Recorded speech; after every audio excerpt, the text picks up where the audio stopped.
करता है और आप हमेशा कहते हैं कि मेरी मुलाकात लेफ्टिनेंट गवर्नर साहब से हुई है, गवर्नर साहब से हुई, गवर्नर साहब क्या मुलाकात हुई है, क्या किया है जम्मू कश्मीर के युवाओं के लिए? आप जब उसके पास सोर्स ऑफ इनकम नहीं होगा, वो बंदा ज़रूरी सी बात है कि वो और दरवाजे खटखटाएगा। जब वो खटखटाएगा तो सोर्स ऑफ इनकम जनरेट करने के लिए करप्शन पैदा करेगा।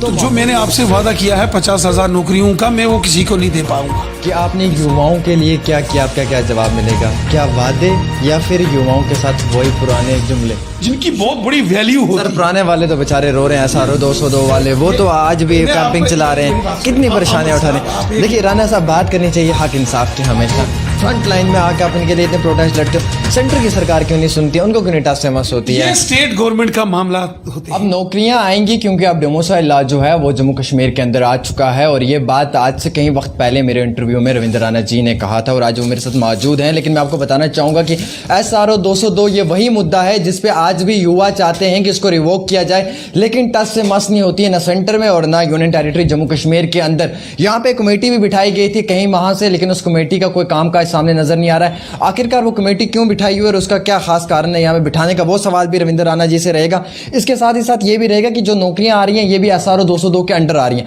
अगर पहले ही यूथ इतना परेशान है तो और यूथ को क्यों इस SRO 202 के अंडर लाया जा रहा है? जबकि आप लोगों को मालूम है ना ही इनके ट्रैवल अलाउंस है और ना ही इनका HR है, और इनकी जो एक सैलरी मिलती है उस सैलरी में से भी इनका घर चलाना मुश्किल नहीं नामुमकिन है। राणा जी, आपका स्वागत है। मैं जानना चाहूँगा कि जम्मू कश्मीर यूनियन टेरिटरी की बात सेंटर में कौन करता है? और आप हमेशा कहते हैं कि मेरी मुलाकात लेफ्टिनेंट गवर्नर साहब से हुई है, गवर्नर साहब से हुई, गवर्नर साहब क्या मुलाकात हुई है, क्या किया है जम्मू कश्मीर के युवाओं के लिए? भी होती है सेंट्रल गवर्नमेंट में। हमारे जो ऑनरेबल प्राइम मिनिस्टर साहब हैं, मोदी साहब, उनसे बातचीत होती है, अमित शाह साहब से बात होती है। वहीं जो दीगर हमारे सेंट्रल गवर्नमेंट के जो वजीर हैं, जो मिनिस्टर्स होते हैं, उनके साथ डिस्कशन होती है। वहीं जम्मू कश्मीर में की अगर बात करें तो यहाँ भी अलग अलग मामला पर कभी ऑनरेबल लेफ्टिनेंट गवर्नर साहब या ऑनरेबल जो एडवाइजर्स हैं उनके साथ अहम मामला पर हमारी डिस्कशन होती है। आपने कहा कि SRO 202 का मामला, बिल्कुल आपने ठीक कहा, ये मामला हमारे ज़ेरे गौर है और इसको लेके मैं काफ़ी जदोजहद मैंने भी की है। उस वक़्त जब ये प्रोविज़न लाया गया था, उस वक़्त इसलिए ये प्रोविज़न लाया गया था कि फाइनेंशियल क्रंच था स्टेट गवर्नमेंट में। कोई ना कोई ऐसा तरीका निकाला जाए कि रिक्रूटमेंट भी हो और जो फाइनेंशियल बर्डन्स हैं, फाइनेंशियल क्रंच हैं, उस पोजीशन, उन सर्कमस्टांसिस को देखते हुए उस वक़्त लिया गया था। हालांकि उस वक़्त भी बीजेपी ने ये कहा था कि SRO 202 जो है ये जस्टिस नहीं है, लेकिन PDP के लोगों ने बार बार इस पर थ्रस्ट दिया और उन्होंने जल्दबाजी के अंदर ये सारा किया था। वो चाहते थे कि कोई रिक्रूटमेंट करेंगे, नाम कमाएंगे। हमने कहा ये आपको उल्टा पड़ेगा, तो बीजेपी ने उस वक़्त इसका विरोध किया था। अब चूंकि लगातार मैं जम्मू कश्मीर के LG साहब के टच में हूँ, कोरोना वायरस लॉकडाउन से पहले मेरी ऑनरेबल लेफ्टिनेंट गवर्नर साहब से अच्छी खासी तफसीलन इस पर डिस्कशन हुई थी कि वो सारे बेनिफिट्स जो बाकी के परमानेंट मुलाजिमीन को मिलते हैं वो भी SRO 202 के तहत जिनकी रिक्रूटमेंट हुई है उनको मिलना चाहिए, क्योंकि एक कानून चलना चाहिए। वो तो चल नहीं रहा राणा साहब, वो नहीं, equal work for equal pay. आपने जैन 11 को कहा था कि जैन 12 तक का SRO 202 का मुद्दा खत्म हो जाएगा। मैं इस पे बात कर रहा हूँ, मेरी बात लेफ्टिनेंट गवर्नर साहब से हो रही। आपकी आए रोज मुलाकातें होती हैं, आप युवाओं का ख्याल रखते हैं, मैं जानना चाहूंगा कि क्या मुलाकात होती है? अब मेरी बात सुनिए, इस समय कोरोना वायरस लॉकडाउन चल रहा है, पूरे मुल्क नहीं पूरी दुनिया के अंदर इस समय आर्थिक मंदी, जिसको फाइनेंशियल रिसेशन कहते हैं, पूरी दुनिया के अंदर जो है नौकरियों की रिक्रूटमेंट नहीं करना इस समय एक चैलेंजेस है सबके सामने, क्योंकि करोड़ों अरबों रुपए के लॉसेस हुए हैं, टैक्सेस के लॉसेस, और जिनसे सरकारें चलती हैं, जिनसे सैलरीज दी जाती हैं, जिनसे डेवलपमेंट होती है।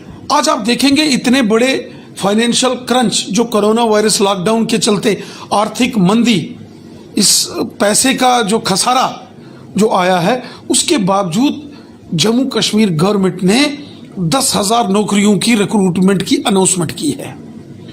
JK बैंक ने जो पहले फॉर्मेट निकाला था डिस्ट्रिक्ट लेवल के लेवल पर रिक्रूटमेंट एडजस्टमेंट, वो जो उन्होंने डिमांड्स निकाली थी, उसको भी जब बीच में ख़त्म किया गया, हालांकि हम चाहते थे कि उस वक्त हमारे बच्चों ने मेहनत की है तो स्टेट लेवल की लिस्ट निकाल दी जाए, लेकिन एलजी साहब ने बाद में कहा कि उसकी एडवर्टीजमेंट में डिस्ट्रिक्ट लेवल है तो वो मामला गलत हो जाएगा, बाद में कुछ लोग कोर्ट चले जाएंगे, ना हम आने वाले नौजवानों को रिक्रूट कर पाएंगे, ना जो सिलेक्ट होंगे उनको ज्वाइनिंग हो जाएगी, मामला कोर्ट में स्टे हो जाएगा, क्योंकि उसमें एक लाइन डिस्ट्रिक्ट लेवल की बीच में रखी हुई थी जो गलत थी।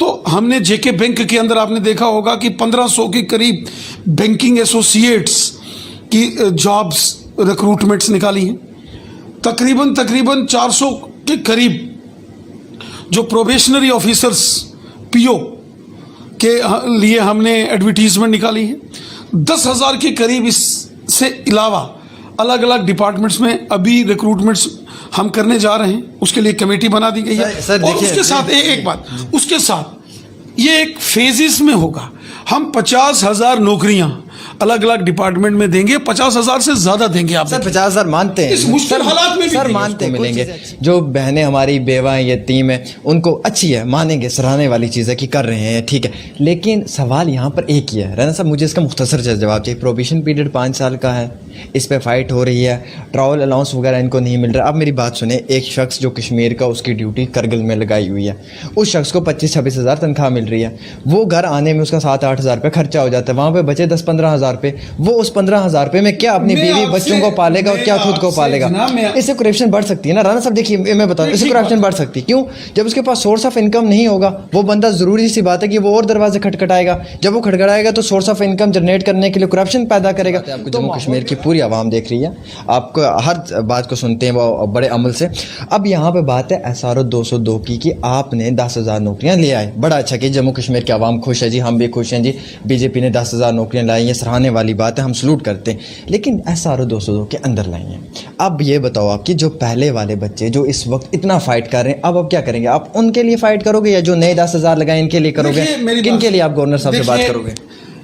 अगर मैं इन दाव पेचों में अगर अभी फंस जाऊं तो जो मैंने आपसे वादा किया है 50,000 नौकरियों का, मैं वो किसी को नहीं दे पाऊंगा। हमने शुरू करनी है करेंगे। और दूसरी तरफ जो पहले से लगे मुलाजम हैं उनके साथ भी हम इंसाफ करेंगे।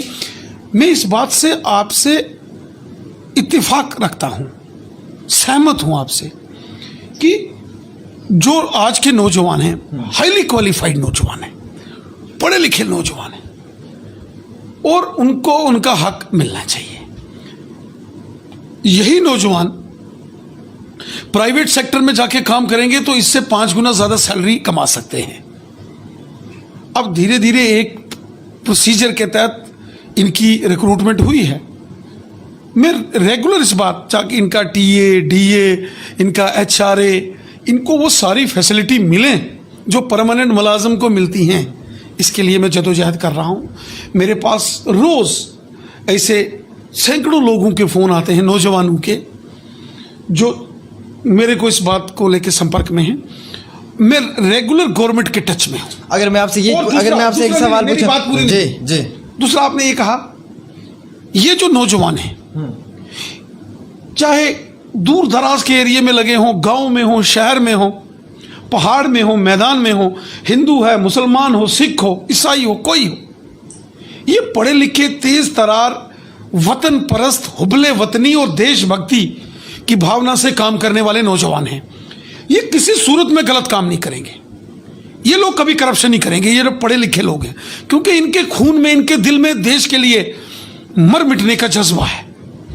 और इसलिए मैं इनकी मदद करता हूं, इसलिए मैं इनके साथ हूं। और मेरी कोशिश है कि SRO 202 में जल्द इसमें अमेंडमेंट लाई जाए। मेरे हमारे LG साहब ने इस कोरोना वायरस लॉकडाउन शुरू होने से पहले, जब ये फाइनेंशियल क्राइसिस क्रंच आज की डेट में है, आपको भी मानना चाहिए, आप भी मानते हैं, लेकिन तब वो एग्री हो गए थे कि हम इनका कोई ना कोई वे आउट निकालेंगे, इनके साथ जस्टिस है। मैंने कितने ऐसे डेपुटेशन SRO 202 के, कोई 6-7 डेपुटेशन अपने मुलाजमीन के, एम्प्लॉइज के, जो 202 SRO के तहत जिनकी सिलेक्शन हुई है, उनकी मीटिंग्स मैंने ऑनरेबल LG साहब के साथ मैंने कराई है। और इनको मालूम है सबको, क्योंकि मेरे अंदर दर्द दिल है इन लोगों के लिए, ये हमारे अपने लोग हैं, देशभक्त लोग हैं, मेरे को फिक्र है इनकी। यहाँ पे अगर मैं आपसे एक सवाल पूछूं राणा साहब कि आपने युवाओं के लिए क्या किया, आपका क्या जवाब मिलेगा? क्या वादे या फिर युवाओं के साथ वही पुराने जुमले?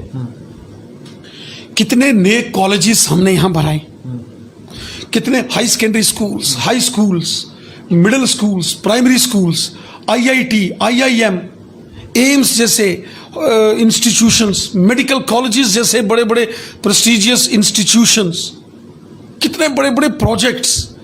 दो बहुत बड़े टाटा जो हमारा टेक्नोलॉजीज हैं टाटा की, जैसे आईआईटी होता है, आईआईएम होता है, उसी पैटर्न पर जम्मू कश्मीर में दो बहुत बड़े पॉलीटेक्निक जो टाटा टेक्नोलॉजीज के द्वारा स्पॉन्सर्ड होंगे, एक जम्मू में और दूसरा कश्मीर के बारामूला में बनेगा। हर साल 6-6 हजार नौजवान ट्रेंड होकर निकलेंगे। कैसे?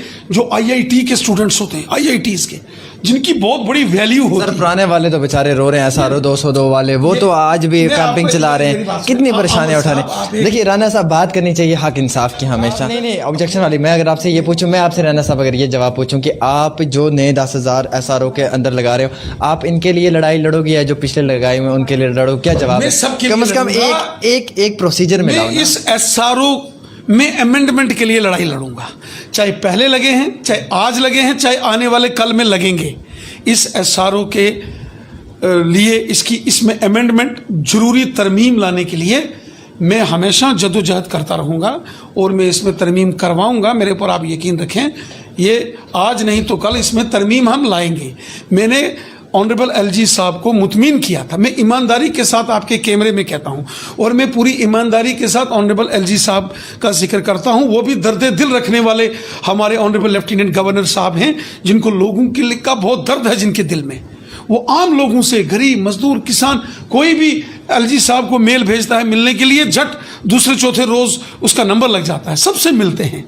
उनके लिए, लोगों के लिए उनके दिल में दर्द है, लोगों का मसाइल हल करते हैं। उन्होंने मेरे से भी बात की थी, और जो SRO 202 के डेपुटेशन मैंने ऑनरेबल LG साहब से जिनकी मुलाकात करवाई थी, उनको भी LG साहब ने कहा था कि हम आपके बारे में जरूर अच्छे फैसले लेंगे, आपके फायदे के लिए लेंगे। राणा साहब, हम मानते हैं ये एंटी यूथ पॉलिसी है जिससे यूथ को एक्सप्लॉइट किया जा रहा है, आप इस चीज़ से सहमत हैं? क्योंकि आप युवाओं की बात करते हैं तो यकीनन सी बात है कि आप हक इंसाफ की बात करेंगे। देखिए, अगर आप देखेंगे, equal work equal pay, one nation one rule, one nation one law, ये हमारा कंसेप्ट है।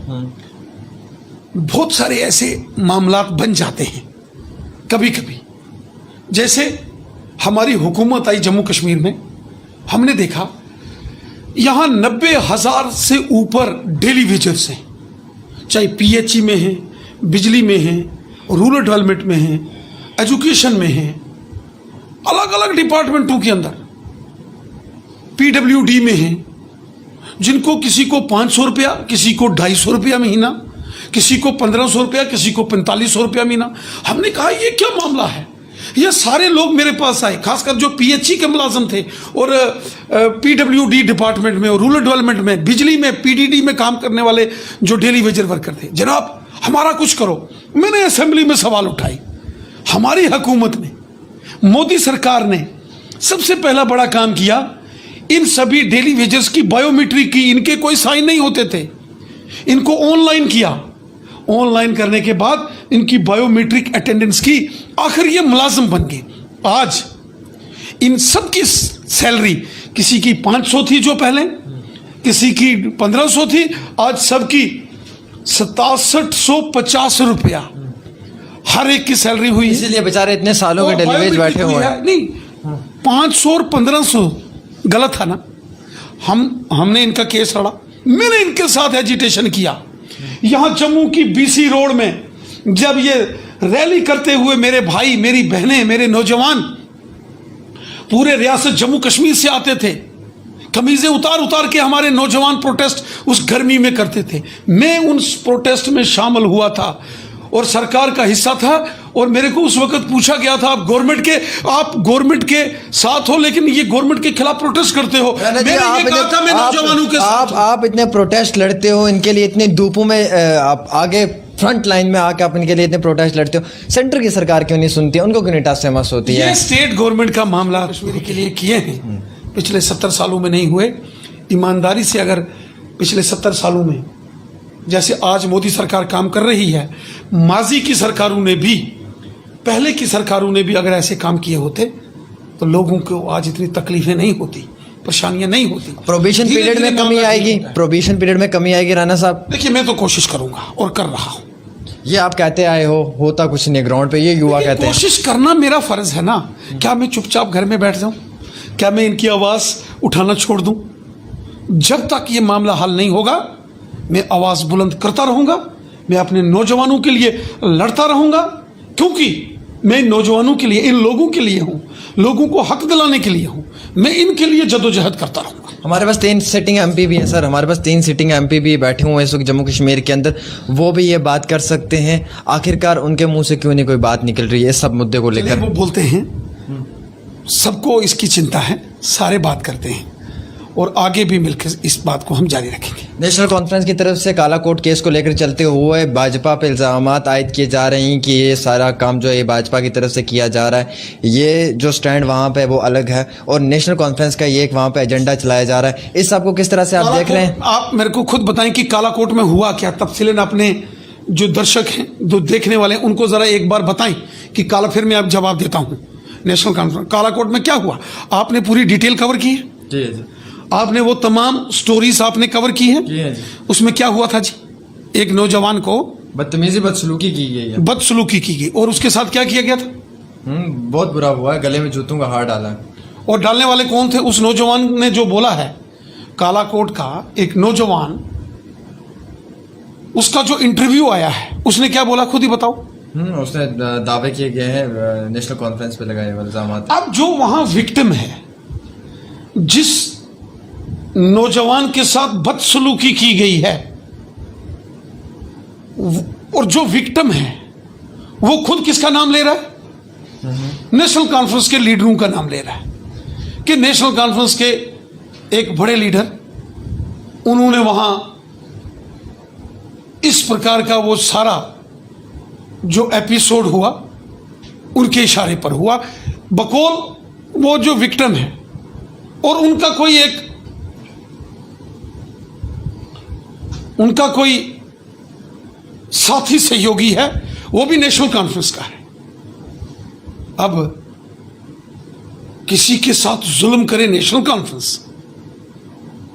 किसी के साथ बदतमीजी करे नेशनल कॉन्फ्रेंस, किसी का गला दबाने की कोशिश करे नेशनल कॉन्फ्रेंस, तो और जो सफरर है, जिसको तकलीफ हुई है, उसका आपने इंटरव्यू किया, उसकी बात चलाई आपने, उसने किसका नाम लिया था? आप बताएं ना, किसका नाम लिया था? आप बोले, वो किस पार्टी के हैं?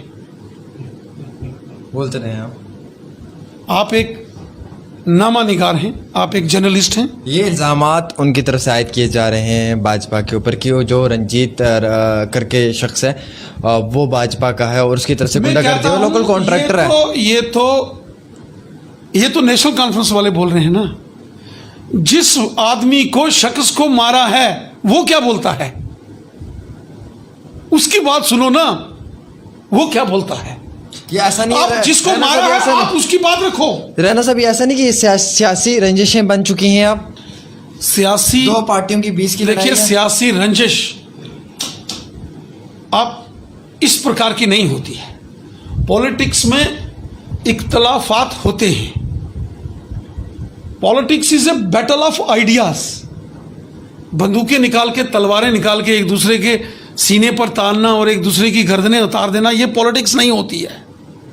और वैसे भी भारतीय जनता पार्टी के जो हमारे नेता हैं, हमारे लोग हैं, जब बीजेपी की हुकूमतें रहीं तब दंगे नहीं होते थे। जब ये कांग्रेस, एनसी, इन लोगों की सरकारें होती हैं तो दंगे होते हैं। इसलिए ये मामला बड़े सीरियस मैटर है, मेरे नॉलेज में आया है। और ये नेशनल कॉन्फ्रेंस वालों को इस प्रकार से नहीं करना चाहिए, ये गलत है। इस देश के अंदर रहने वाले हिंदू, मुस्लिम, सिख, ईसाई 130 करोड़ हिंदुस्तानी इस मुल्क के वफादार हैं। और रही बात गुजरों की, गुजर तो देशभक्त, गुजर तो हमारे मुल्क का, इस देश का सपाई है, सपाई फौजी की तरह है, चलिए बहुत बहुत हुब्बुल वतनी है।